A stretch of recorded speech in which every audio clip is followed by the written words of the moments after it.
Gue kemarin begitu lagu itu banyak yang udah hafal ya, udah hafal lagu itu, gue terharu loh, terharu menderu-deru sampai meneteskan air mata kan gitu. Begitu banyak orang ternyata yang udah hafal lagu Rasa gitu kan, khususnya dalam rapnya itu kan. Haruskah ku hidup tanpa dirimu, sendiri tanpa dirimu. Wah itu pokoknya itu emang lagu-lagu dalam banget dan lagu itu gue nyanyiin di beberapa tempat, ternyata banyak orang yang suka. Kaget gue. Jadi gue nggak ngeh tuh, gue pikir lagu Rasa biasa-biasa aja. Ternyata alhamdulillah dibalik banyaknya akun fake yang ngebully gue, tapi di situ juga banyak masyarakat yang real yang ternyata ngefans sama gue dan suka sama lagu-lagu gue gitu.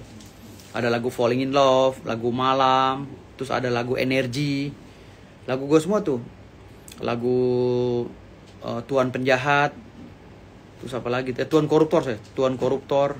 Banyak lagu-lagu yang udah gue ciptain gitu kan.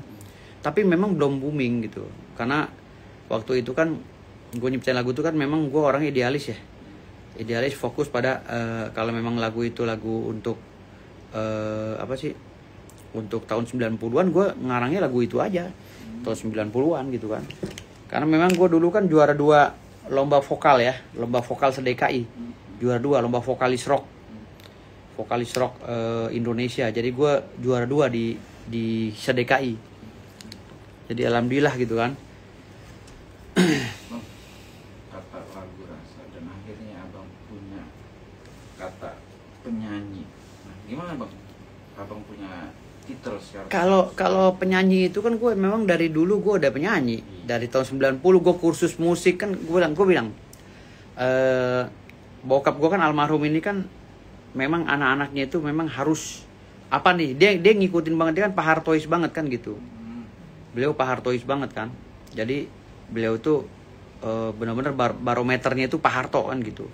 Jadi apa kata Pak Harto, anak-anak harus suruh sekolah, belajar dan bokap gue langsung tuh, kamu kursus sana. Cuman guanya aja bengal gitu. Kalau gue kan bengal, suruh kursus gue cabut. Padahal ternyata bener kata bokap gue itu kan gitu.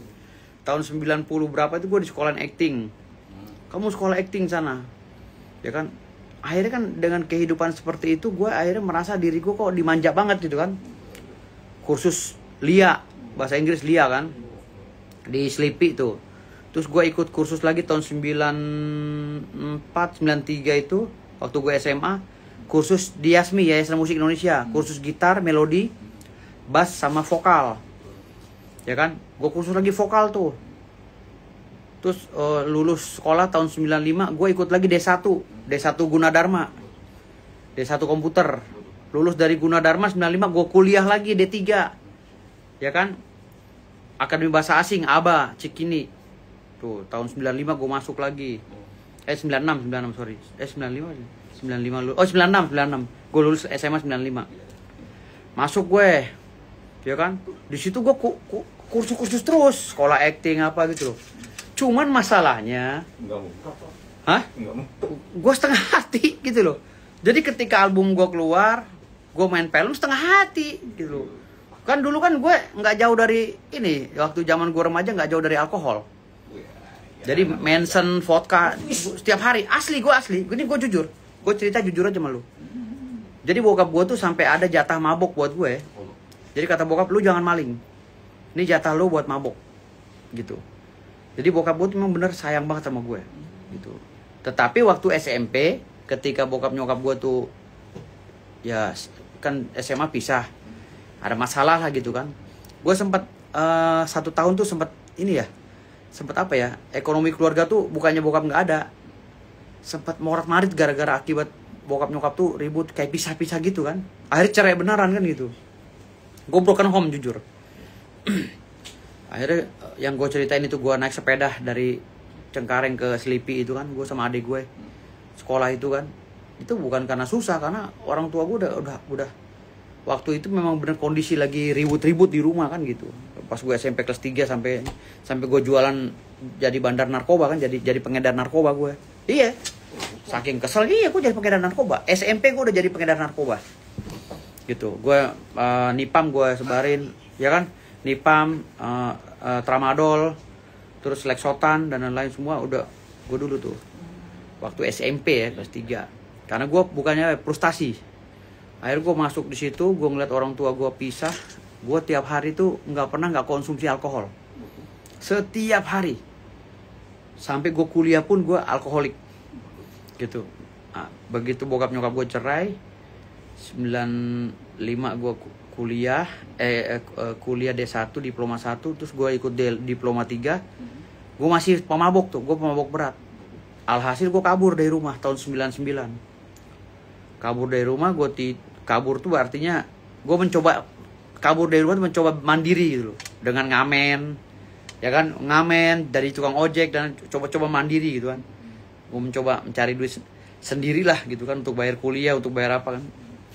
Gue nggak mau lagi. Setelah orang tua gue cerai itu, gue akhirnya merasa udahlah, gue bilang whatever sama urusan keluarga kan gitu. Gue sendiri menghukum diri gue, sampai gue pernah jadi pemulung juga gitu kan.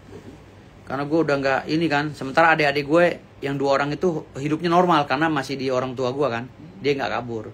Adik gue yang cewek itu di Trisakti, ya kan, yang cowok itu di Mercu Buana. Dua-duanya sampai selesai semua. Nah, gue ngilang tuh dari rumah. Gue hidup sendiri. Gue keluar 99 itu, pulang ke rumah sebentar, 2 jam 3 jam cabut lagi. Ntar 2 bulan baru ketemu orang tua lagi, cabut lagi. Sampai 2010 pertama kali gue ketemu bokap lagi. Bokap udah cuci darah terus setiap hari, setiap minggu. Bokap gue cuci darah. Gue masih belum tuh. 2011 gue balik lagi, bokap masih belum ini. 2012 baru gue benar-benar kembali ke rumah untuk merawat bokap. Jadi bokap gue kena diabetes, cuci darah selama belasan tahun ya. Dia kena diabetes, lalu 6 tahun berikutnya dia cuci darah hampir setiap minggu itu, sampai akhirnya 3 kali sehari cuci darah. Nah, akhirnya bokap gue itu meninggal tahun 2013. Nah, di situ gue agak sedikit apa ya? Akhirnya gue sama orang tua, gue kebanyakan salahnya nih. Gue tinggal punya nyokap kan gitu. Akhirnya gue sama nyokap, ya udahlah, gue sayangin nyokap gue gitu. Mumpung nyokap gue masih sehat kan gitu. Akhirnya gue bareng sama adik gue yang cewek sama adik gue yang cowok, kita sepakat sayangin nyokap gue, kembali lagi ke pangkuan keluarga kan gitu. Kalau dulu kan gue datang sejam cabut, 2 bulan 3 bulan. Jadi gue akhirnya udah, sekarang gue udah kembali utuh sama keluarga. Pasca bokap gue meninggal. Nah, bokap gue meninggal juga di Rumah Sakit Sanglah, Bali. Bukan di sini. Karena bokap gue kan udah punya istri lagi. Istrinya. Jadi istrinya yang rawat, yang istri barunya. Kan gue punya adik tiri 3. Adik tiri 3 dari istri bokap yang baru kan gitu. Bang, abang udah menceritakan sampai abang sedetail itu menceritakan. Sebenarnya bukan aib ya bang. Bukan aib, ini kan pelajaran hidup. Bukan aib, emang bokap gue maling ya.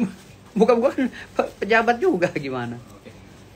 Tapi kan dari sisi itu bang, abang sekarang abang kan pernah berstatement bahwa lempem lah karir abang di dunia apapun, dan akhirnya sekarang banyak melihat abang dan ada gitu sedikit yang banyak ingin foto sama abang, ya kan? Ya kita anggap abang udah punya nama lah di dunia selebriti. Memang abang udah punya nama, kalau nggak punya nama ya. Iya, kalau punya nama nggak dipanggil Firdaus, lu lagi gimana? Panggilnya, weh gitu doang. Tapi kenapa juga kemarin ngomong 2 kali menangis 2013 dan kemarin di momen-momen launching. Iya. Tapi teringat nggak sih bang keinginan bapak sebelum meninggal dan akhirnya abang sekarang kita anggap titik karirnya ada lagi di dunia musik. Gimana bang? Kalau bokap gue pas meninggalnya kagak nyuruh gue apa-apa, cuma 2. Selama lu masih hidup, tolong lu pertahankan pendidikan lu. Kuliah kursus. Gue sampai sekarang kuliah terus. Sampai sekarang belum selesai kan. S1 gue yang ini tahun ini udah selesai, hukum Islam. S3 gue selesai tahun ini juga insya Allah kan. Jadi kuliah kursus. Dan kedua, yang pertama kata bokap gue sebelum meninggal, sholat jangan ditinggalin. Tapi kan gue masih belang belentong. Kalau untuk sholatnya gue gak kuat. Tapi kalau untuk suruh kuliah, kursus, diklat, gue sampai sekarang emang gila baca. Untuk dia sendiri gimana bang? Kenapa nggak punya masalah broken home? Yang dulu apa yang sekarang nih? Kalau dulu yang dulu lah kan sampai abang kuliah. oh nggak ada masalah kan, gue ngamen kerja apa segala biasa itu. Sampai sekarang pun gue biaya kuliah nggak keganggu, urusan rumah tangga gue nggak keganggu. Itu hasil dari ngamen gitu. Iya, hasil nggak tahun 99 itu ngamen gitu loh. Setelahnya itu kan gue ada kerja, ada apa, jadi bos proyek atau apalah, kerja di pemerintahan gitu. Tapi abang kan tadi cerita masa lalu abang kan suram lah, tukang ini. Itu Masa kan- lalu gue parah pak. Iya. Ya, tersinggung dikit gue bacok orang dulu. Ya asli, tersinggung dikit gue bacok. Gue tiap hari alkoholik, nggak boleh tersinggung gue. Gitu loh. Masa lalu gue gawat di jalanan pak. Sekarang aja gue agak sedikit baik gitu, jadi bener-bener manusia. Tanya aja mak gue, adik-adik gue. Tanya sekeluarga gue dah lah yang di Cengkareng gitu. Gue mana boleh tersinggung pak. Gue kalau nyerang kampung orang tuh nggak pernah rame-rame. Berdua aja gue pernah bakar satu komplek loh. Iya, gue pernah bakar rumah orang di komplek. Itu sejarah sampai viral masuk pos kota. Iya. Tapi kan gue nggak akan ceritain kasus-kasus gue yang lama, yang gue gilanya gue gitu loh. Yusuf Mansur, Ustadz Yusuf Mansur itu satu tongkrongan sama gue di Cengkareng. Iya, gue megang sebelah sini, dia di sana di Bedeng sama temen-temennya, sama si Kemal apa segala, sama si Kamal. Kalau gue di seberang sini sama Marinir, gitu loh. Terus abang Gila kalau hidup gue di lapangan tuh udah gila, dan gue sekarang ini udah tobat gitu. ketobatan itu Bukan gila ini ya, bukan gila otaknya nggak waras, maksudnya gilanya tuh kalau gue ceritain nggak pantas banget rasanya, gue kayak nusuk orang, bacok orang gitu kan, kayak masa lalu itu. Jadi kayak nggak pantas kalau gue ceritain gitu. Tangan gue enteng banget dulu gitu. tapi kan pada akhirnya kan abang menjabat atau menggeluti di dunia lawyer. Apa karena punya pengalaman itu bang, abang akhirnya menggeluti di dunia lawyer atau menjadi seorang lawyer? Kalau seorang lawyer kan, gue awalnya anak buah gue dibunuh, maaf disungsepin lah di ini ya. Gue suruh investigasi, gue kan dirikan LSM.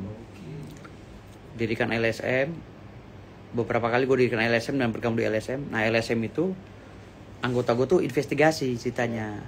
Ada penemuan-penemuan ketimpangan-ketimpangan di migas, gitu loh. Dia datang survei lokasi, di foto-foto, video ketangkep.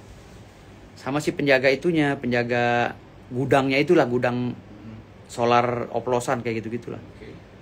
Akhirnya anggota gue tuh jam 3 subuh kalau nggak salah di lehernya digorok gitu. Diketemuin, masuk koran. Nah gue laporan polisi kan waktu itu. Tapi nggak ada yang dengerin, nggak ada ini. Gue kesel. Gue mau pakai pengacara bayar gitu kan. Akhirnya mau nggak gue tekad, wah gue harus di LBH dan gue harus jadi pengacara gitu. Seperti itu. Dasarnya dari anggota gue. Gitu. Dan ada salah satu keluarga. Satu keluarga ini orang susah. Ya. Orang tuanya tuh teman gue. Itu teman gue nongkrong gitu kan. Itu anaknya itu dibawa oleh oknum, diperkosa, dihamilin gitu loh. Kita mau ngelaporin tapi oknumnya itu kerjasama sama oknum lagi. Jadi laporan kita nggak jalan gitu. Sementara si anak ini hamil tanpa bapak gitu kan. Orang anak ini tadinya nggak mau, diperkosa di hotel, dipaksa gitu. Mulai dari situ gue dendam gitu. Dendam gue harus jadi pengacara dan untuk membela-bela orang seperti itu gitu. Makanya gue jadi pengacara gitu. Makanya kasus gue kan banyak kan lebih ke rakyatnya daripada komersil. Kasus yang gue tangani kan banyak menangani masalah rakyat-rakyat yang terjolimi gitu. Ketimbang kasus komersil gitu.